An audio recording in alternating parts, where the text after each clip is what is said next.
오늘 하나님께서 우리에게 주시는 말씀은 고린도전서 15장 8절에서 13절의 말씀입니다. 제목은 그 중에 제일은 사랑입니다. 그 중에 제일은 사랑입니다. 이러한 제목으로 살아계신 하나님의 사랑의 말씀 전하기를 원합니다.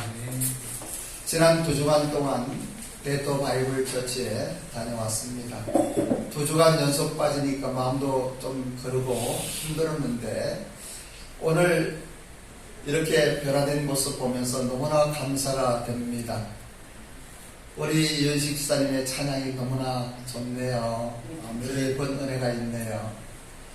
이렇게 우리 교회 성도님들이 돌아가면서 찬양도 하고 장기자랑도 하면은 좋을 것 같습니다만은, 그리고 태백에서 우리 오지 못한 이때에 전라남도 광주에서 달려오신 분 감사를 드립니다. 참 대단들 하십니다. 군포에서 또 멀리 오사카에서도 달려오셨어요. 하나님의 은혜입니다. 사랑하는 일본 비전교회 가족 여러분, 그리고 오늘 예배에 참석하는 우리 모두에게 하나님은 특별한 은혜를 베푸십니다. 여러분, 성경에는 그 어떠한 장을, 제목을 붙이는 것이 있어요. 사랑의 장이 어디입니까? 여기 모르는 사람 한 사람밖에 없을 것 같은데 어떤 장이죠? 고린도전서 13장. 예, 고린도전서 13장은 사랑의 장이라고들 이야기합니다.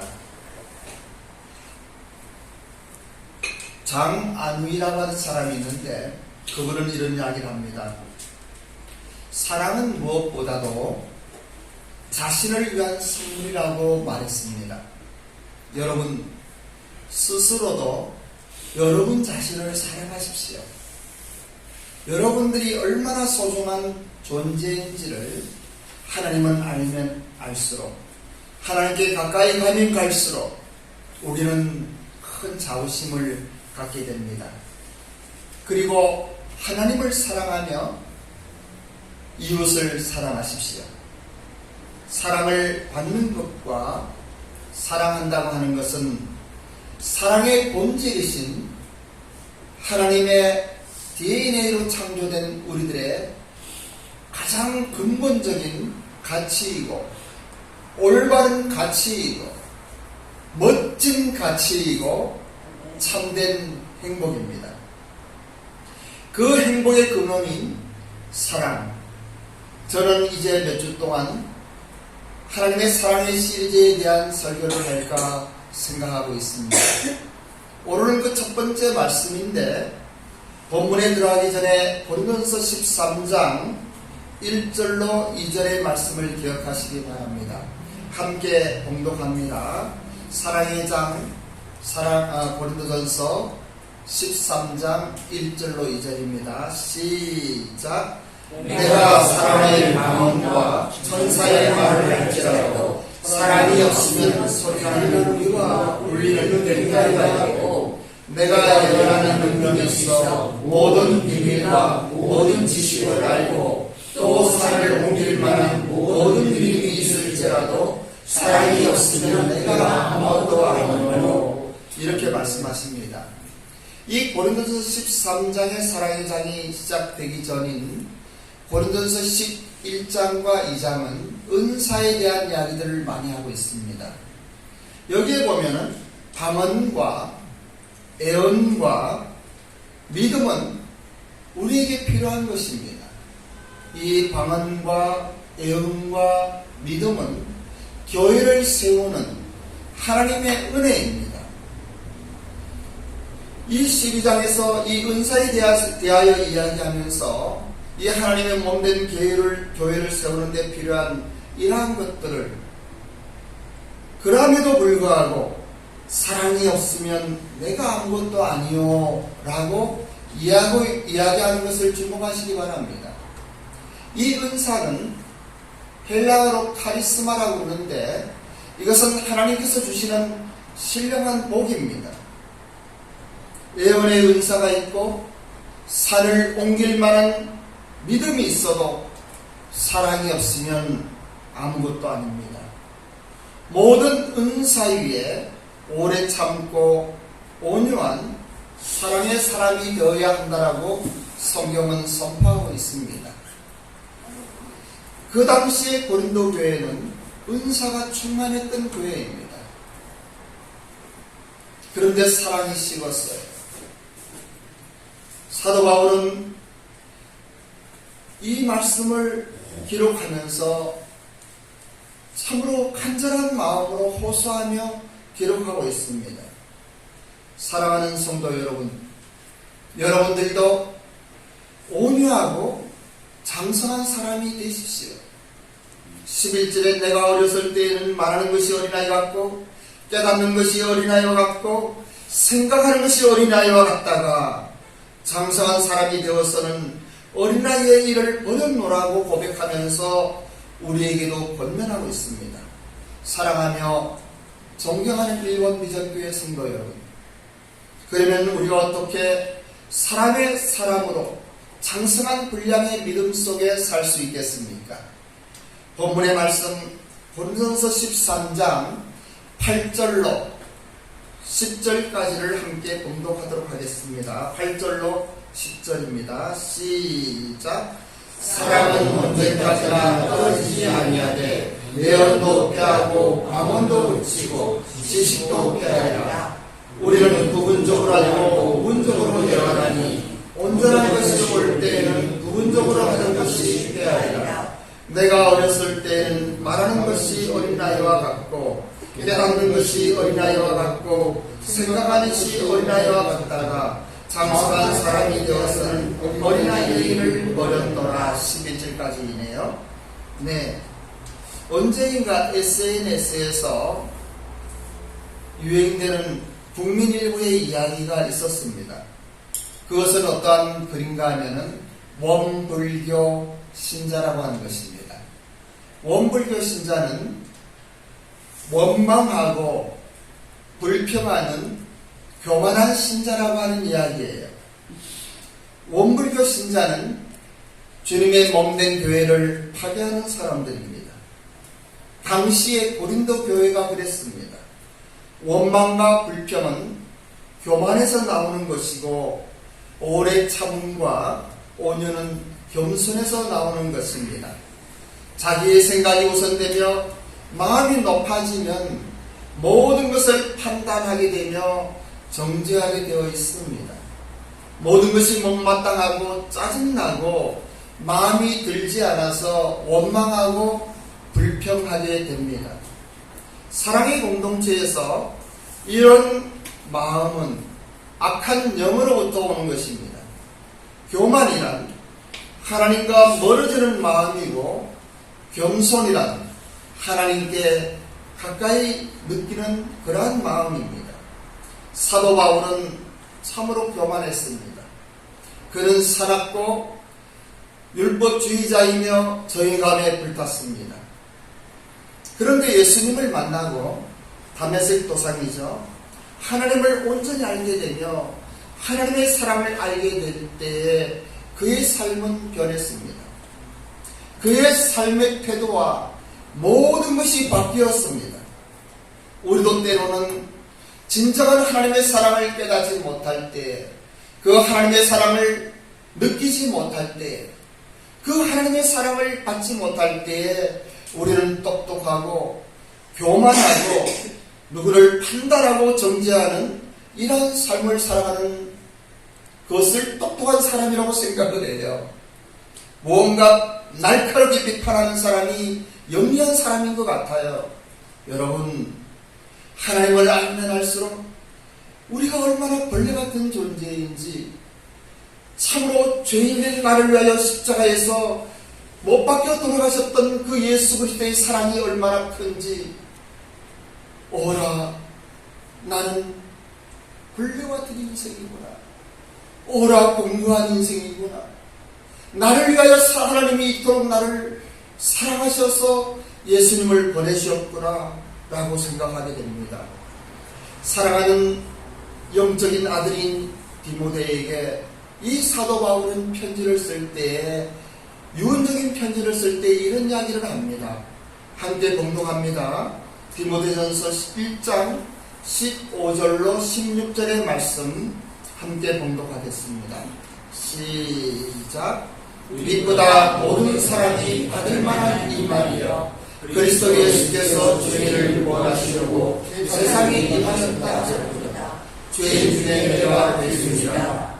그러나 내가 오늘 인가하는 예수 그리스도께서 내가 먼저 주체 오래 참음을 보이사 후에 주를 믿어 영생 얻는 자들에게 본이 되게 하려 하시리라. 아멘. 이렇게 고백하고 있습니다.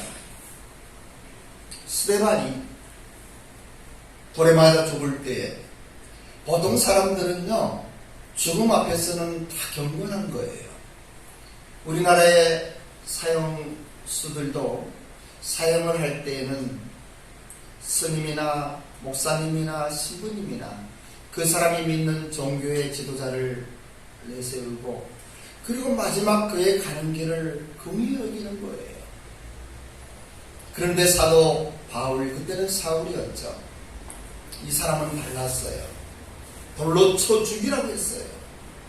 스데반이 돌로 맞아 죽으면서 그의 얼굴이 천사같이 빛나고, 그리고 우리 주 예수님 같은 이야기를 하는 거예요.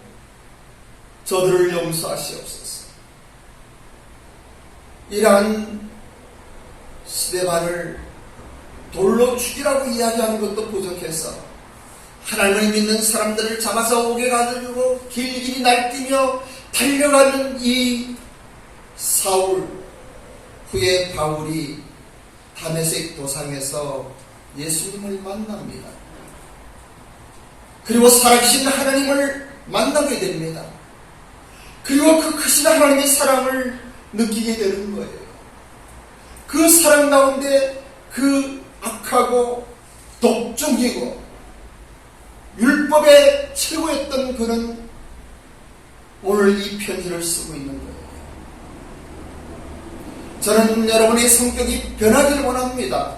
많은 사람들이 내가 성격이 좀 급하다, 내가 어떻다지만 그것은 하나님을 제대로 만나지 않은 것이에요. 저도 비즈니스 할 때는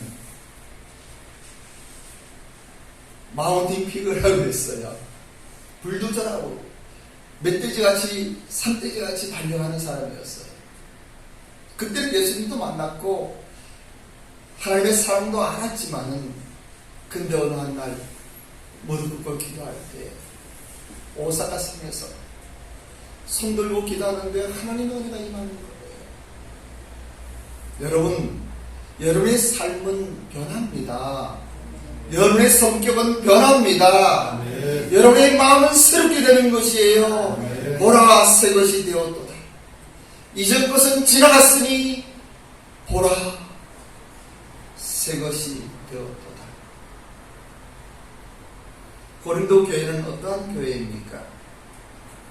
아볼로파, 바울파, 예수파로 나누며 싸우고 있었어요. 그들은 은사가 넘쳤습니다. 재정도 넘쳤습니다. 교회도 컸습니다. 활발하게 움직이고 있던 그들, 그러나 그 안에 사랑이 식었던 거예요. 오늘날 가슴 아픈 이야기지만은 우리 한국 교회도 그러합니다. 60년대, 70년대의 한국 교회는 참으로 사랑이 있었어요. 에어컨 시설도 없었고 난방 시설도 되어 있지 않고 화로불로 손을 녹이고 부채를 하고 땀을 흘리며 예배를 드려도 그들 안에는 사랑이 있었어요. 감자를 같이 나눠 먹고, 그리고 오는 사람 반가워하고, 그리고 그들에게는 기도가 있었어요. 멀리 달려오는 사람들이 많았어요. 이민영 사모도 2시간, 3시간씩 저 삼척, 묵호에서 강릉까지 예배드리러 다니고 그랬어요. 또 어떤 분들은 서울에서 부산까지 예배드리러 가더라고요. 참 신기한 일들이에요. 그런데 이제 그 사랑이 식었어요. 우리 일본 비전 공동체만이라도 이러한 사랑의 회복이 있기를 간절히 원합니다. 이제부터 서너 번의 사랑의 설교를 하면서 여러분의 심령 속에 살해 역사하시는 하나님의 은혜가 임하기를 원합니다. 성령 하나님께서 기름 부어주시기를 원합니다. 영안이 열려 살아계신 하나님을 만날 수 있는 축복의 시간이 되기를 간절히 기도합니다. 사도 바울은 태어나면서부터 바리새인으로서 십계명과 모든 율법과 율례를 지키고 살았던 사람입니다. 그는 세상적으로 보면 흠이 없는 사람이에요. 태어나면서부터 로마 시민권을 가지고 있는 귀족 중의 귀족이었어요. 그런데 그가 오늘 뭐라고 고백합니까? 죄인 중에 내가 괴수이다. 내가 국민을 입을 까닭은 예수 그리스도께서 내게 먼저 일체월의 참으심을 보이사 이렇게 고백하고 있는 거예요.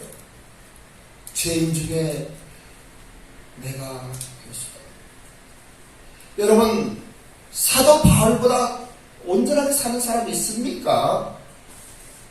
여러분들이 사도 바울보다 더 율법적으로나 또 세상의 명예와 어떠한 조건 속에서도 그보다 뛰어난 사람이 있습니까? 근데 그는 고백하고 있습니다. 내가 죄인 중에 괴수라고.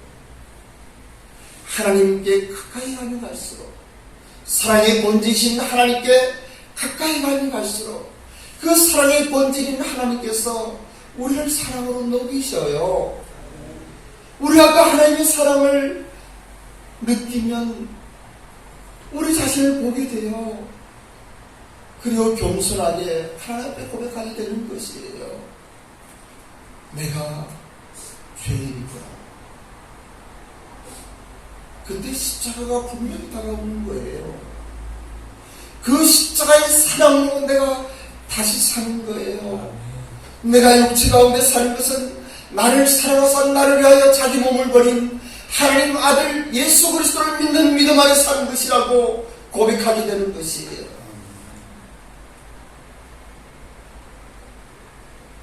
본문의 말씀 고린도전서 13장 11절로 13절의 말씀도 함께 공독하겠습니다. 11절로 13절입니다. 시작. 내가 어렸을 때 말하는 것이 어린아이였고 깨달은 것이 어린아이였고 생각하는 것이 어린아이였다가 장성한 사람이 되어서는 어린아이의 일을 버리느라 우리가 지금 거울로 보는 것 같이 희미하나 그때는 얼굴과 얼굴을 위하여 볼 것이요 지금은 내가 부분적으로 하나 그때는 주께서 나를 아신 것 같이 내가 온전히 아니라 그런즉 소망사 생세가 있는 항상 있을 것인데 그 중에 제일 살아야. 아멘. 이렇게 말씀하십니다. 이제는 어린아이와 같이 생각하지 말아라. 장성한 사람이 되어야 하지 않겠느냐. 우리 주의 은혜가 그리스도 예수 안에 있는 믿음과 사랑으로 함께 풍성히 넘치지 않느냐. 언제까지 어린아이와 같이 생각하며 살겠느냐. 언제 어른이 되겠느냐. 장성한 사람이 되어 어린아이의 그 생각 같은 그러한 모든 것은 이제 버려야 되지 않겠느냐. 이렇게 말씀하십니다. 여기서 12절에서 우리가 지금은 거울로 주님을 보는 것까지 희미하다고 하는 말씀을 오해하지 마시기 바랍니다. 그때는 거울이 오늘날 같이 유리로 되지 않았어요. 오늘날은 투명한 유리로 거울을 만들기 때문에 그대로 잘 보여요. 그런데 그 당시에는 구리로 이 거울을 만들었어요.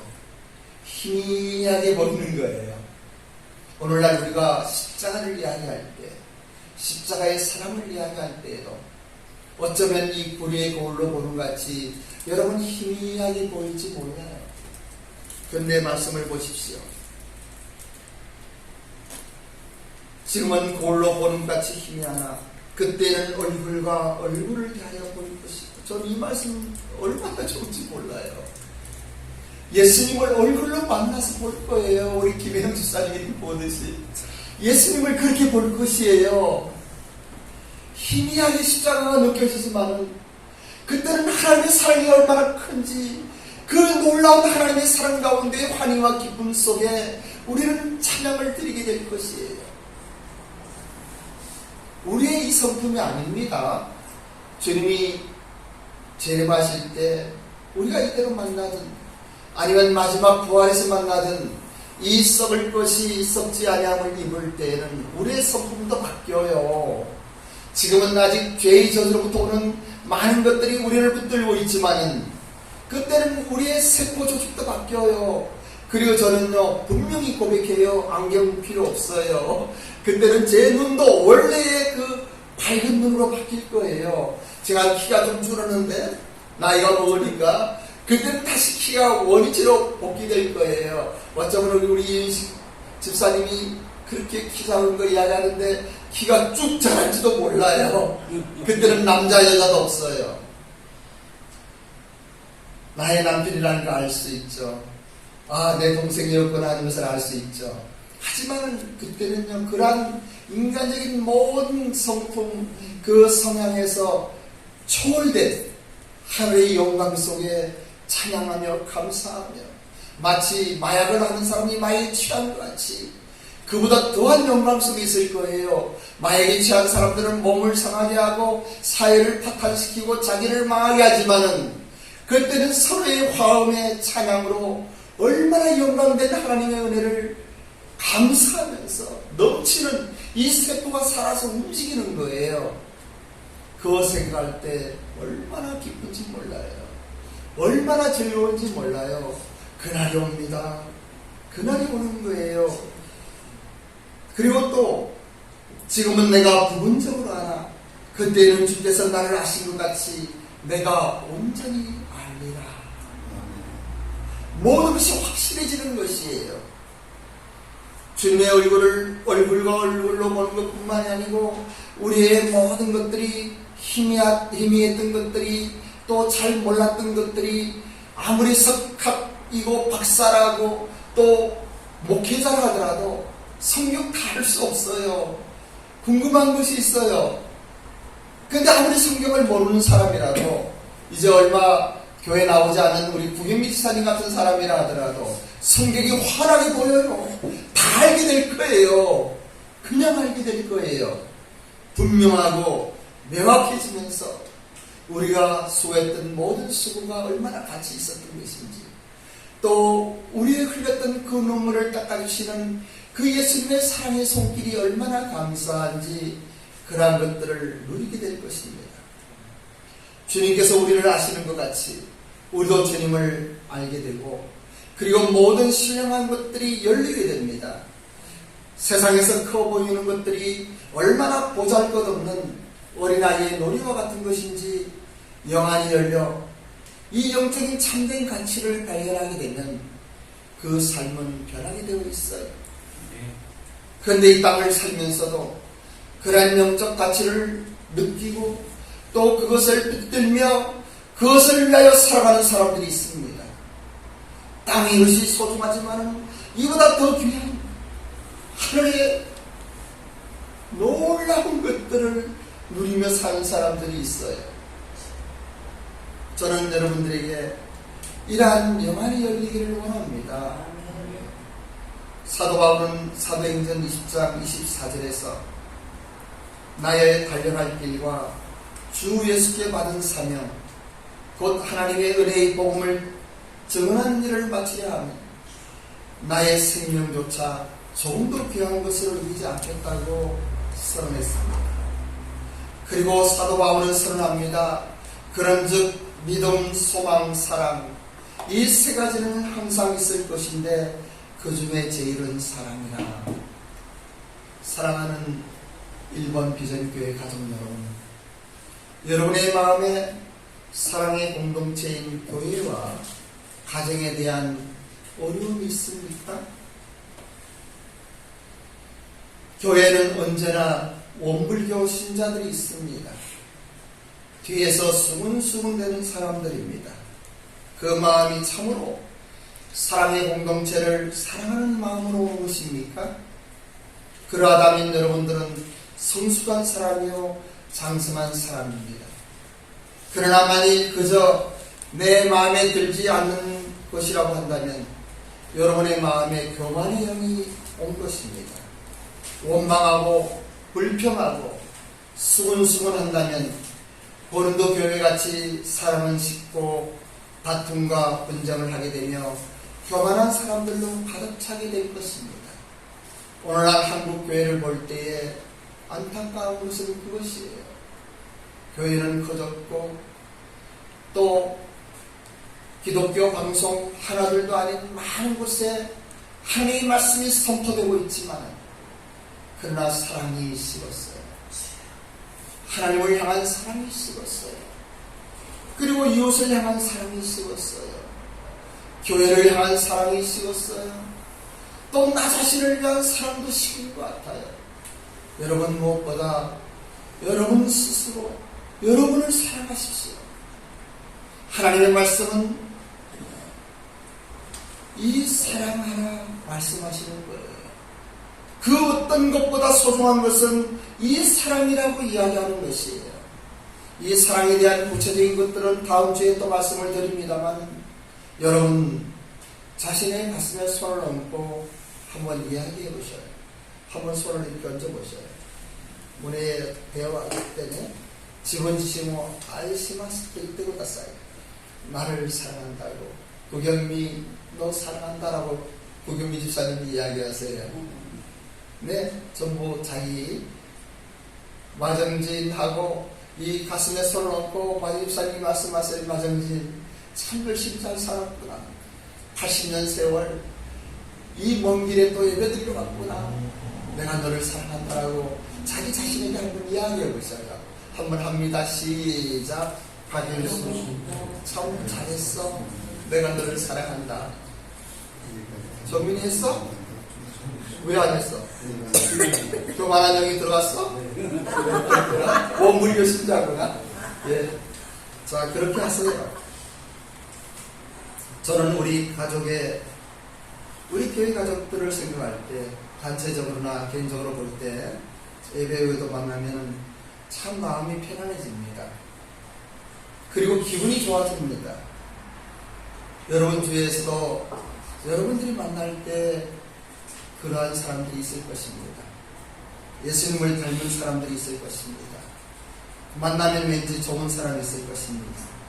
다시 만나고 싶고 마음이 편안하며 따뜻하고 부드러운 사람들이 있을 것입니다.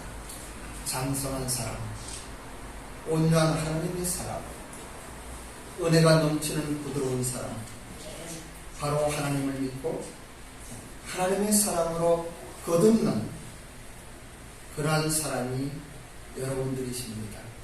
당신이 그러한 사람들이에요. 그래서 여러분 자신을 그렇게 사랑하라고 드린 거예요. 우리 모두 그러한 사랑이 되어 그러한 사랑으로 사랑하는 사람들이 되어 세상의 빛과 소금의 사명을 감당했으면 좋겠습니다. 아멘이십니까? 아멘. 아멘. 아멘. 할렐루야. 살아계신 하나님의 특별한 은총이 여러분들과 함께 하시기 원합니다. 그 중에 제일은 사랑입니다. 이러한 제목으로 하나님의 말씀을 전했습니다. 살아계신 하나님의 은혜로 여러분들의 영안이 열리기를 원합니다. 여러분의 심령에 성령의 기름 부음이 있기를 원합니다. 특별한 하나님의 은총이 이 마음으로 말미암아 들려진 이 말씀이 어떠한 이야기인지 여러분의 삶에 적용되는 축복의 사람들이 되었으면 좋겠습니다. 아멘. 지금부터 일본어로 설교를 하겠습니다. 고레카라와 일본어에 설교시마스.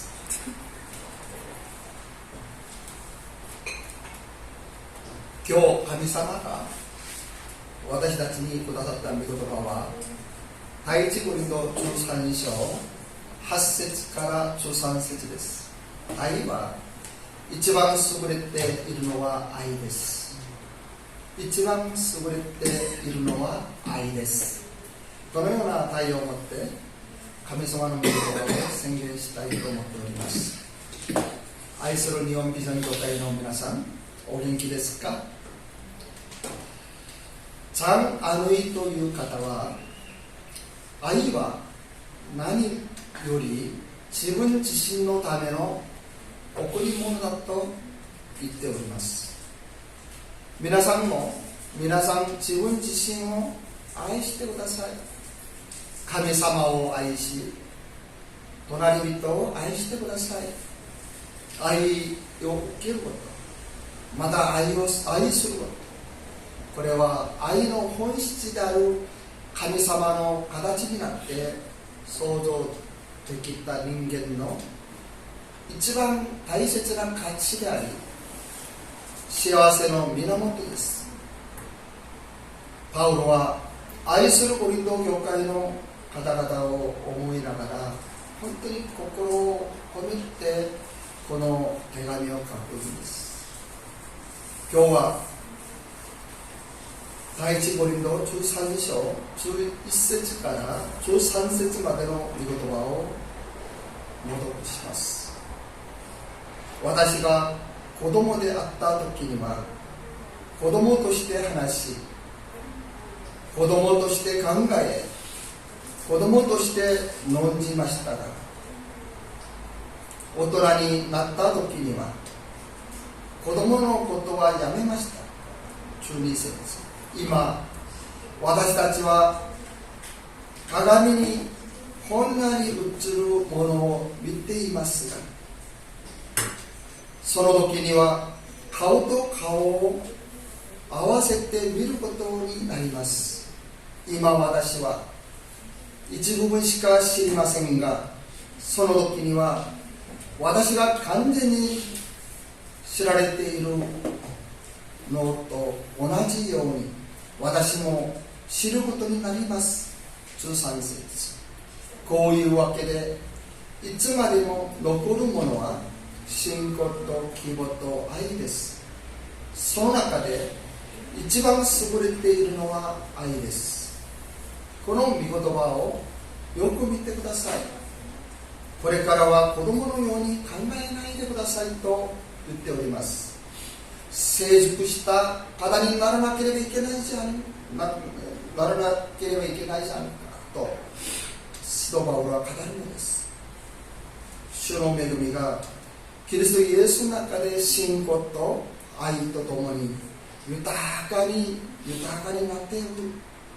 いつまでも子供のように考え、そのように生きるのか、いつ大人になるのか、子供の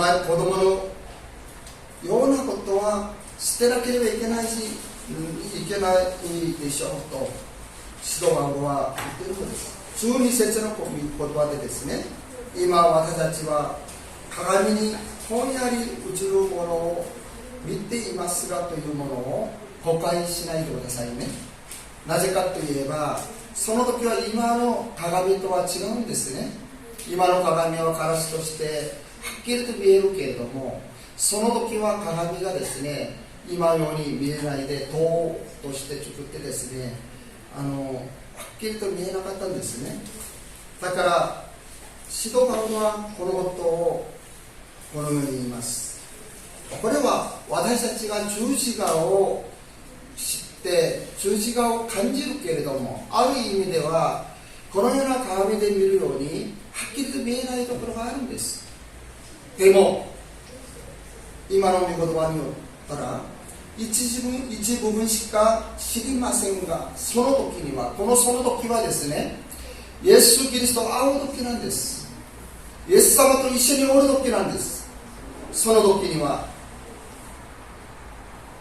私が完全に知られている、このように語るんです。まだその時は顔と顔を合わせて見ることになりますと言っております。今富山さんと私がですね、このように顔と顔で会ってるんですよね、見てるんですよね。このようにイエス様と会えると言ってるんです。すごいでしょ。イエス様。イエス・キリスト、このように会うんです。これが使徒パウロの教えなんです。本当にそうです。小谷がちょっと顔を合わせてみてくださいはっきり見えるでしょ一緒におるからね。もし大阪におってここにおれば顔は覚えるけれども何をするかなと思うかもしれません。でも神様はですね、使徒パウロとして本当に胸がいっぱいになって時々する話をしてるんですよ。今もうすごい話なんです。その時はこのように会うんだって、このようにハレルヤ、感謝です。私たち全てがみんながですね、顔と顔でイエス・キリストと会う時が来るんです。全てのものがはっきりして明確にする時が来るんです。その時は神様は私がこの地上でなさった全てのもの、汗をかけて教会のために奉仕をしたもの、また掃除をしたもの、このピアノを伴奏したもの、全てのことをよくやったね、忠実なしもべを褒めるんです。まだはイエス様は私たちをみんな知ってるんです。私たちを知ってるように私たちもイエス・キリストを知ることになるんです。全ての奥義が解けるんです。全て分かるようになるんです。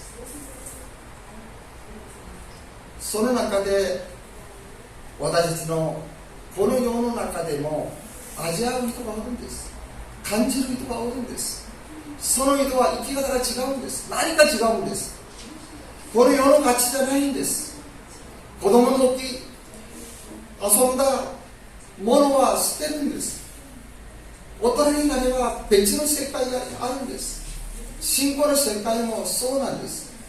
信仰の中でもいつも子供になっておる人がおれば、まだ成熟して神の国のために何かできる人がおるのです。いつまでも残るものがあるんです。それは信仰と希望と愛です。信仰と希望と愛はいつまでも残るんです。でもその中で一番優れているのは愛です。愛は神様の本質なんです。愛する日本基督教会の皆さん、皆さんの心の中には愛の共同体である教会と家庭に対するなんとか難しいところがあるんですか？なんとかはっきりしてないことがあるんですか？何か自分に満足できないものがありますか？その思いは本当に愛の共同体を愛する心から祈りながら心配することなら、皆さんは大人なんです。それは大人に必要なことなんです。成熟した方なんです。しかし万が一ただ自分の心に合わないということなら、皆さんははっきり言います。傲慢の霊が切ったことです。不平不満、コリント教会ように愛はなくなり、戦いと喧嘩をすることになるんです。今日韓国の教会はそうだから痛いです。本当に痛いです。いつまでも残るのは信仰と希望と愛です。何かよく自分の形じゃないんです。長老じゃないんです。宣教師じゃないんです。いつまで残るのは信仰、希望、愛です。その中で一番優れているのは愛です。このように語る使徒パウロのその心を味わうときに感謝があふれるんです。コリント教会は本当に大変な教会でした。もうめっちゃくちゃな教会でした。親戚同士にももう嫌なことやってるところなんです。聖書には書いてるんです。まだパウロ派やアポロ派やイエス派やと戦うところなんです。なぜそういうような教会も教会と言えるのかわからないぐらい、本当にこの世の中の基準としても倫理的な、または常識的に考えられる教会です。でもその教会を愛する使徒パウロの心、本当にこのコリント教会を愛する上にこの手紙を書いて送るのです。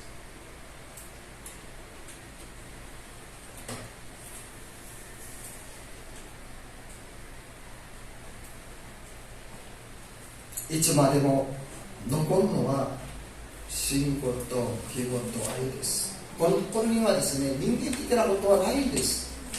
人間の知識や人間の経験や人間の何かはないんです。人間の権威もまだ名もないんです。みんな子供の時の遊び場なんです。いつまでも子供になるんですか？いつまでも残るものはただ信仰と希望と愛です。その中で一番優れているのは愛です。これから何週間この神様の愛に対して語りながら、我らだけでも本当にこのキリストの愛で、神様の愛で溢れるただ輝く生き方をこの世でも味わう皆さんになりますように切に祈ります。感謝します。祈りましょう。生ける神様、感謝します。今日はその中で一番優れているのは愛です。愛を持って第1回目の神様の愛を語りました。祝福してください。この何週間通して神の愛をはっきりと知る我々ができますように、また愛の共同体になりますように、神の愛に触れ喜びがあふれ誠の幸せを味わう我々ができますように、皆さんの上に特別な聖霊様の油を注いでください。感謝します。主イエスキリストの皆によってお祈りをいたします。アーメン。